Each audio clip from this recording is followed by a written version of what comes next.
গ্রেপ্তার আতঙ্কে Netanyahu Europe সফর বাতিলের জল্পনা।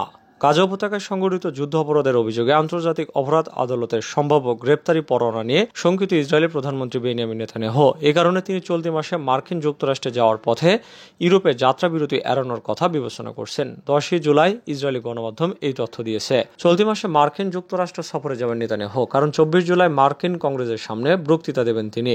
এছাড়া হোয়াইট হাউসের প্রেসিডেন্ট জো বাইডেনের সঙ্গেও দেখা করবেন বলে আশা করা হচ্ছে। বুধবার ইসরায়েলি সম্প্রচার মাধ্যম কান জানিয়েছে, নেতানিয়াহুর কার্যালয় ওয়াশিংটন যাওয়ার পথে ইউরোপে থামার বিষয়টি পর্যালোচনা করেছে। কানের খবরে বলা হয়েছে, প্রধানমন্ত্রীর কার্যালয় চেক প্রজাতন্ত্র বা হাঙ্গেরিতে যাত্রা বিরতির বিষয়ে ভাবছে, কারণ এই দুটি দেশকে ইসরায়েল বন্ধু হিসেবে বিবেচনা করে।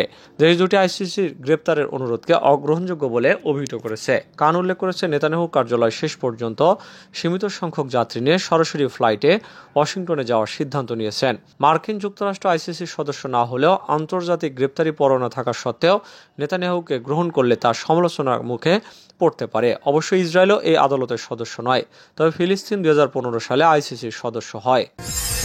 গাজায় আগ্রাসন চালাতে গিয়ে আরও এক ইসরায়েলি কমান্ডো নিহত। ফিলিস্তিনের উপত্যকার রাজধানী গাজা সিটিতে আগ্রাসন চালাতে গিয়ে ইসরায়েলের আরও এক সেনা নিহত হয়েছে। নিহত সেনার নাম সার্জেন্ট ফার্স্ট ক্লাস তাল লাহাত এবং তার বয়স 21 বছর। নিহত এই সেনা ইসরায়েলি সামরিক বাহিনীর ম্যাগলান কমান্ডো ইউনিটে কর্মরত ছিলেন এবং মঙ্গলবার বিকালে গাজার স্নাইপারদের গুলিতে সে নিহত হয়। বুধবার এই তথ্য দেয় আনাদোলু এজেন্সি এবং টাইমস অফ ইসরায়েল। এদিকে গতকাল গাজা সিটিতে যুদ্ধের সময় আলেকজান্দ্রোনি ব্রিগেডের 2 রিজার্ভ সেনা মারাত্মকভাবে আহত হয়েছেন। প্রাথমিক রিপোর্ট অনুযায়ী এই 2 সেনা বোমার বিস্ফোরণে আহত হন।